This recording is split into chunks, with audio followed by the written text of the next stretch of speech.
सिद्धों, नाथों और संतों के साहित्य को समझने के लिए थोड़ी यौगिक प्रक्रिया की जानकारी अपेक्षित होती है। ईश्वर को प्राप्त करने के कई रास्ते बताए जाते हैं। कर्म के रास्ते पर चलकर ईश्वर को प्राप्त किया जा सकता है। भक्ति के रास्ते पर चलकर ईश्वर का साक्षात्कार किया जा सकता है। ज्ञान के मार्ग पर चलकर ईश्वर के दर्शन हो सकते हैं और योग के रास्ते पर ईश्वर को प्राप्त किया जा सकता है। जब कुंडलनी, शून्य शिखर, कमल,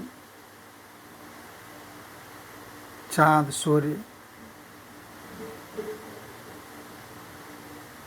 जैसे पदों का इस्तेमाल होता है, तब इनका संबंध यौगिक प्रक्रिया से होता है। कुंडलनी क्या है, षट चक्र क्या है, सूर्य चंद्र क्या है, इसको जानने की कोशिश करते हैं। ये जो चित्र दिख रहा है, यह षट चक्रों को समझने के लिए है। शरीर में रीढ़ की हड्डी जहाँ से शुरू होती है, जननेंद्रिय और गुदा द्वार के बीच एक त्रिभुजाकार आकृति होती है। इस त्रिभुजाकार आकृति में 3.5 वलयों में, 3.5 घुमावों में एक सर्पाकृति आकृति होती है, जिसको कुंडलिनी कहते हैं।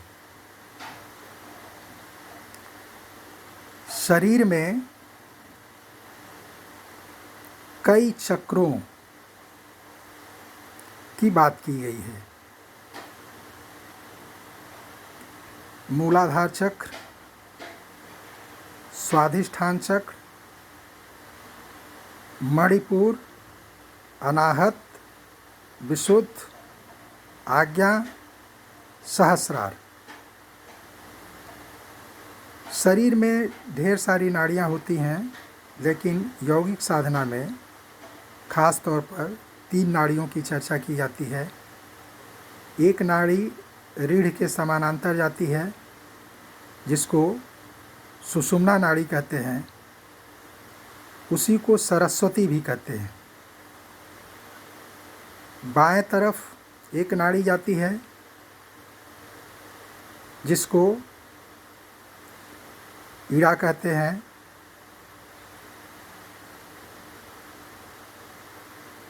चंद्र कहते हैं, गंगा कहते हैं। दाएं तरफ एक नाड़ी जाती है, जिसको पिंगला कहते हैं, सूर्य कहते हैं और यमुना कहते हैं।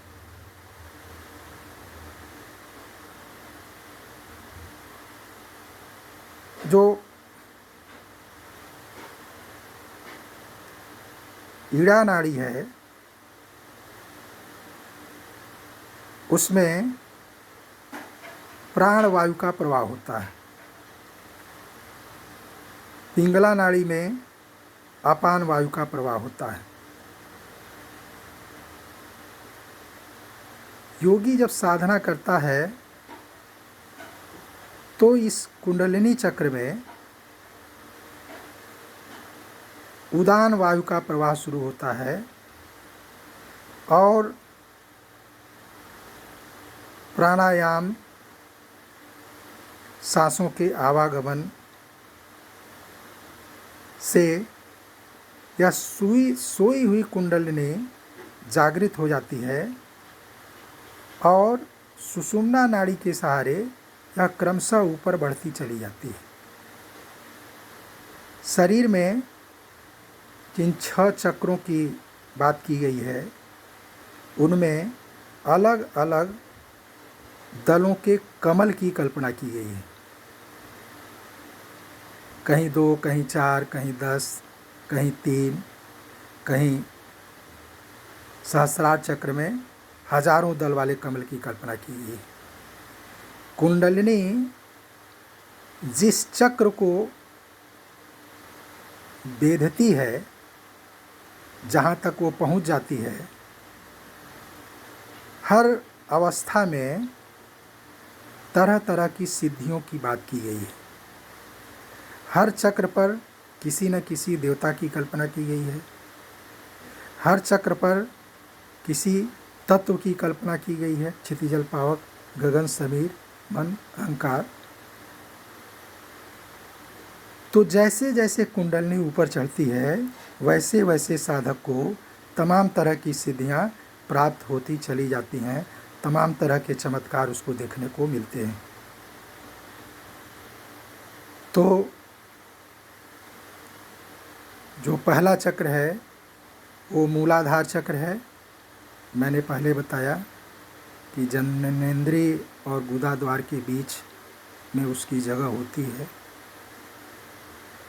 कुंडलिनी यहीं होती है, यहीं जागृत होकर क्रमशः वो ऊपर बढ़ती है। उसके बाद दूसरा चक्र स्वाधिष्ठान होता है, जो पेड़ू के पास होता है। उसके बाद नाभि के पास मणिपुर चक्र, उसके बाद हृदय के पास अनाहत चक्र,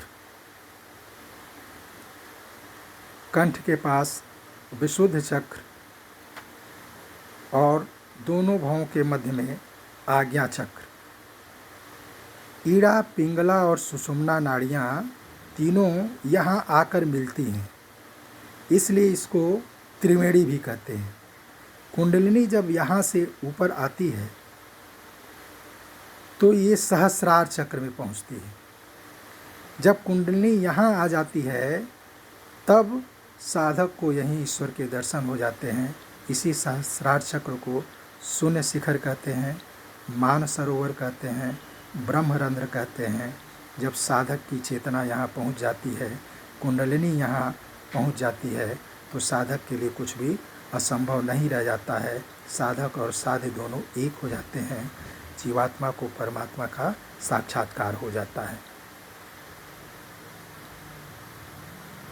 तो इस कुंडलिनी जागरण की पूरी प्रक्रिया से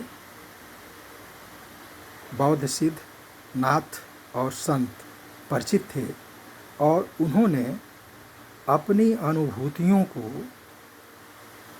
ईड़ा, पिंगला, गंगा, यमुना, सरस्वती, मानसरोवर, शून्य शिखर जैसे प्रतीकों के माध्यम से व्यक्त किया है।